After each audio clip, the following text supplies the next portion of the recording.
Ok.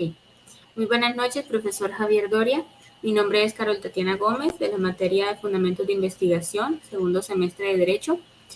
Fui una de las afectadas esta noche con respecto al fluido eléctrico en el municipio de Turbaco, y por información que me dan mis compañeros, debo hacer a solicitud de usted un video con respecto a la sustentación de la investigación jurídica que nosotros hemos escogido. Está presente mi compañera de grupo, María José Gómez, pero ella no le corresponde, ya hizo su respectiva sustentación en clase. Solamente soy yo la afectada y la que pues le va a sustentar. ¿De qué se trata nuestra investigación? Escogimos una investigación netamente jurídica, la cual es el análisis al cumplimiento de la sentencia T12 de 2019, emitida por la Corte Constitucional respecto al corregimiento de Boca Chica, ubicada en la isla de Tierra Bomba. Bueno, acá puede evidenciar el resto de mis compañeros, los integrantes del grupo: Mariano Cáceres, Rosminca Barcas, María Gómez, Tony Guerrero, María Arroyo, Mayerly Hueto y quien le habla, Carol Gómez. Bueno, enmarcamos como pregunta problema: ¿cuál es el estado de cumplimiento de la sentencia T012 de 2019 emitida por la Corte Constitucional en el marco del corregimiento de Boca Chica, ubicada en Isla de Tierra Bomba?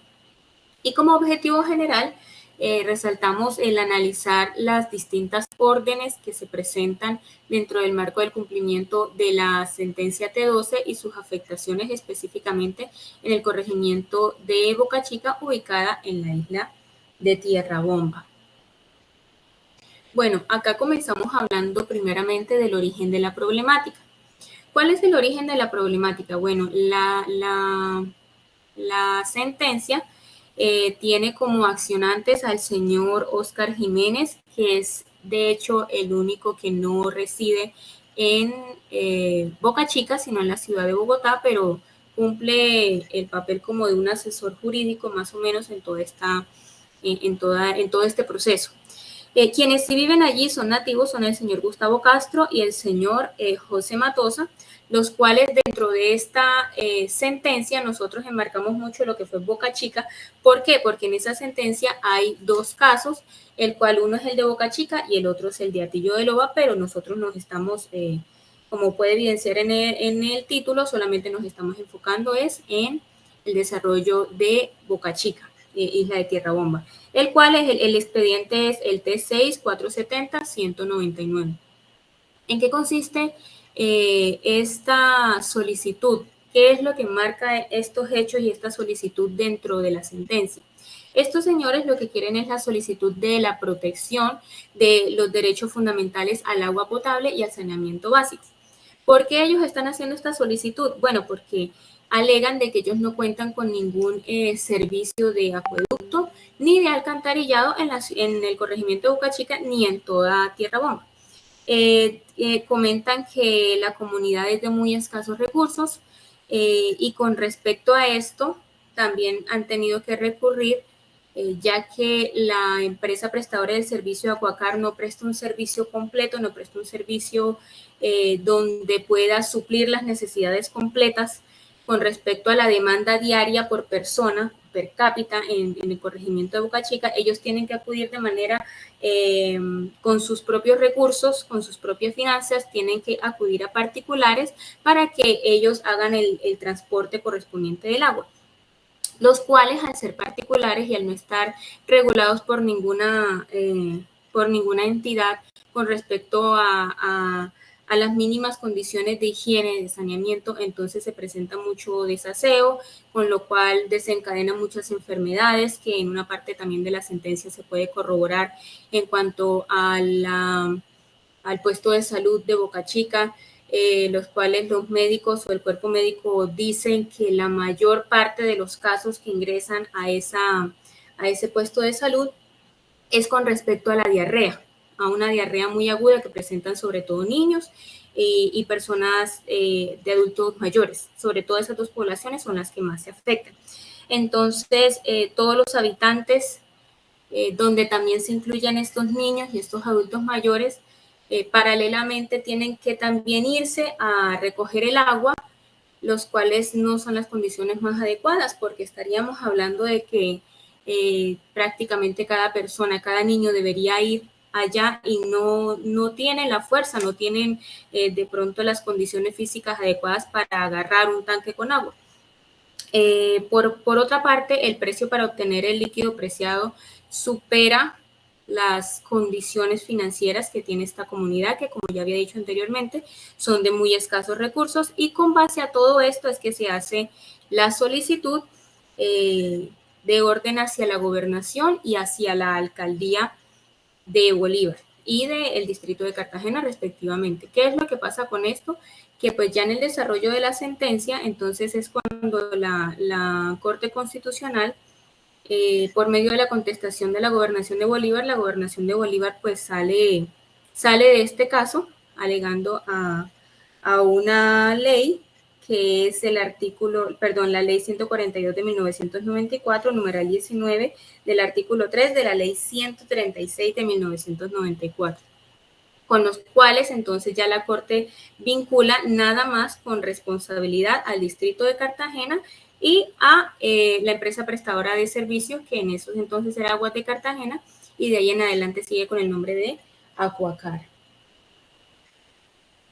Bueno, dentro de las políticas públicas y el marco normativo, nos encontramos de acuerdo a una entrevista que muy amablemente nos proporcionó un líder social que se llama Pedro Guerrero en la isla de Boca Chica, que por el momento no existen políticas públicas con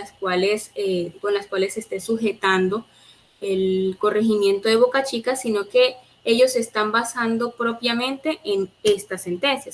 T012, pero, sin embargo, nosotros dentro de la búsqueda de estas políticas públicas logramos encontrar algo que como tal no era política pública, pero más exactamente para nombrársela se trata de la ley de sitio, que es la ley 1784 de 2016, el cual enmarca varios casos problemáticos, entre los cuales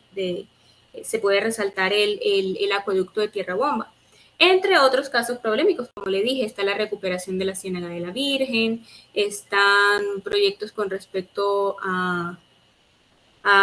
protección costera, protección marítima, transporte marítimo y demás. Pero, ¿por qué no es como tal una política pública? Porque lamentablemente no pasó de ser un proyecto de ley. Esto fue en el periodo del gobierno de Pedro Pereira y lamentablemente quedó allí. Entonces, pues hay fuentes que dicen que es parte de una política pública, pero como bien sabemos no puede ser tomada como tal porque no tiene ninguna vigencia, no tiene ninguna sanción. Dentro de la normatividad relacionada está el artículo 356 de la Constitución Política, el cual dice, y cito, en el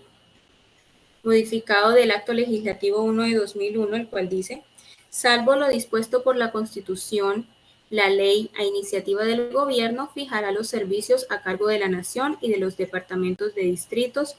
y municipios. Para efecto de atender a los servicios a cargo de estos y proveer los recursos para financiar adecuadamente su prestación, se crea el sistema de participaciones de los departamentos, distritos y municipios. Aquí está reflejando la responsabilidad que le corresponde a esas entidades territoriales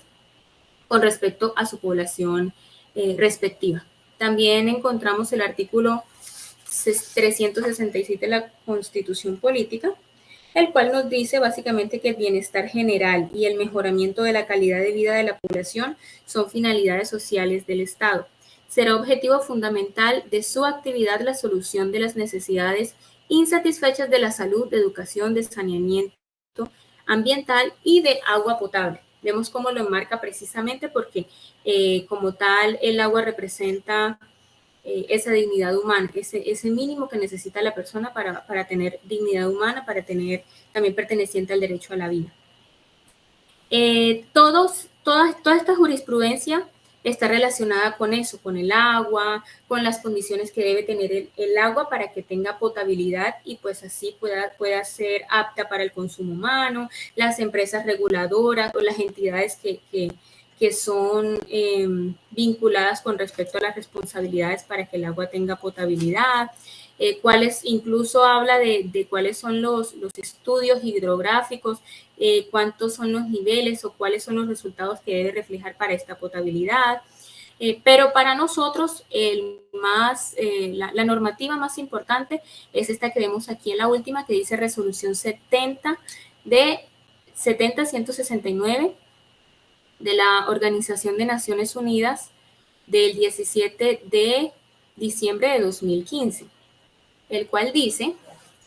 o está enmarcada a los derechos humanos al agua potable y el planeamiento básico. Implica el acceso al saneamiento en todas las esferas de la vida, lo que indicaría en un sentido más amplio no solo alcantarillados domésticos, sino también el derecho de ingreso a los baños públicos y en lugares de acceso público. Aquí quiero hacer también un pequeño paréntesis con respecto a que se necesita más compromiso con respecto a esto que se marca acá. Pudimos evidenciar por respecto de la entrevista con el señor Pedro, que él nos comentaba que efectivamente pusieron unos baños públicos, pero que no se ha hecho el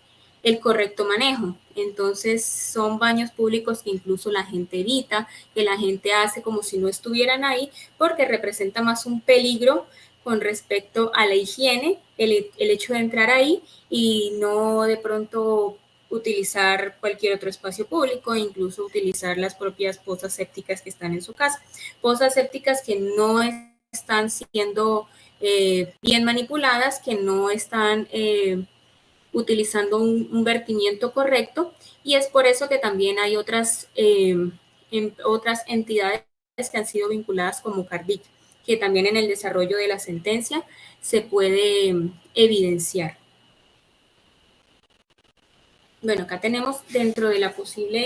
una posible solución, es que, bueno, básicamente como nosotros tenemos es el análisis, ok, tenemos el análisis de ese problema jurídico, entonces pudimos constatar con Pedro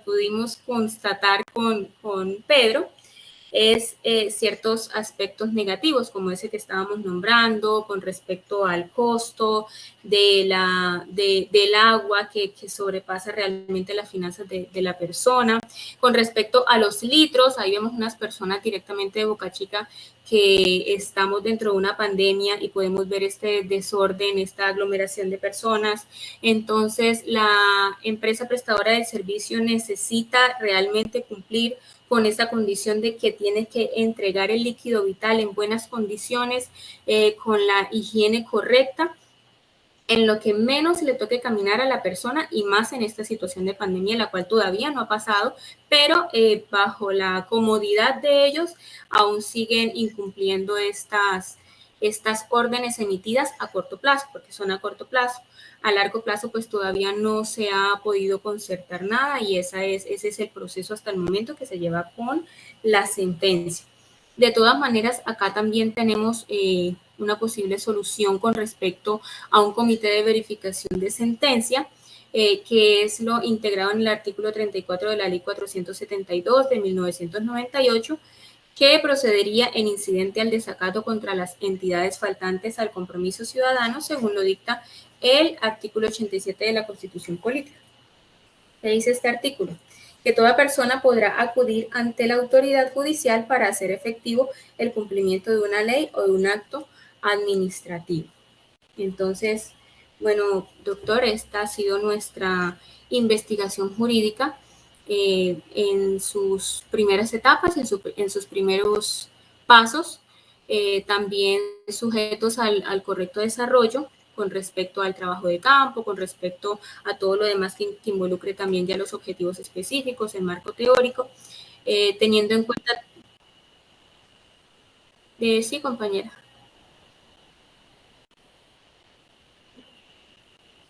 Ok, con respecto a las bibliografías, a la fuente a la que nos fuimos, pues como ya lo nombré en el transcurso de toda la sustentación, estuvo la entrevista con Pedro Guerrero, líder social de el corregimiento de Boca Chica, y también estuvo la Constitución Política de Colombia y la propiamente dicha sentencia T-012 del corregimiento de Boca Chica. Muchas gracias.